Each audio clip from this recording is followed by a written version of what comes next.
Good morning, everybody. Ladies and gentlemen, myself, Nitin Chaudhary. I'm a physics mentor as well as academic dean in iBooks Academy, Delhi, Dwarka sector 14. आज का topic है reservation. क्यों भारत में ही क्यों reservation चाहिए? बहुत famous statement, आवन अल्लाह नूर उपाया कुदरत के सब बंदे, एक नूर ते सब जग उपजा कौन भले को मंदे.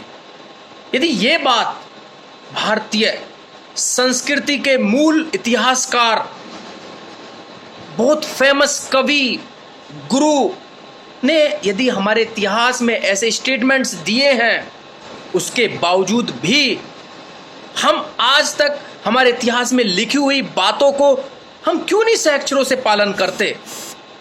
हम अपने सारे इतिहास को, अपनी संस्कृति को भुलाकर अपना मन गढ़ंत अपने मन से कुछ भी उपजा लेते हैं, कोई भी उपज बना लेते हैं और उसी का विरोध करना शुरू कर देते हैं. आज हम क्या करते हैं? सरकार के सामने हमें ओबीसी, एससी, एसटी आरक्षण दो, हमें आरक्षण दो. क्या तुमको आपकी काबिलियत पर भरोसा नहीं है? क्या अपने पे भरोसा नहीं है?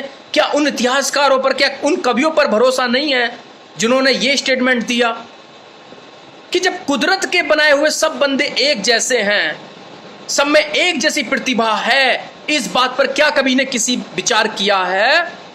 यदि विचार किया होता तो हिंदुस्तान में ये रिजर्वेशन, आरक्षण जैसा शब्द नहीं होता. मैं दावे के साथ कहता हूं, यदि इस शब्द पर, इस कथनी पर विचार किया जाता तो कोई भी व्यक्ति, कोई भी पर्सन, चाहे वो स्टूडेंट है, चाहे वो किसी भी तरीके के डिपार्टमेंट में वर्क करता है, वो कभी भी रिजर्वेशन की मांग नहीं करता.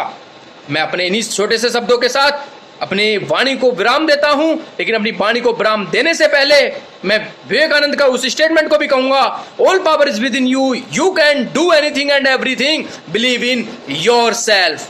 Okay, thank you so much. तो अपने रिजर्वेशन के इस प्लान को अपने दिमाग, अपनी रूह से बाहर करिए और अपनी नेचुरल पावर पर काम करिए, उसके साथ लड़िए और अपनी लाइफ को नए आयाम और नई ऊंचाइयों तक पहुंचाइए. Thank you so much. Good luck.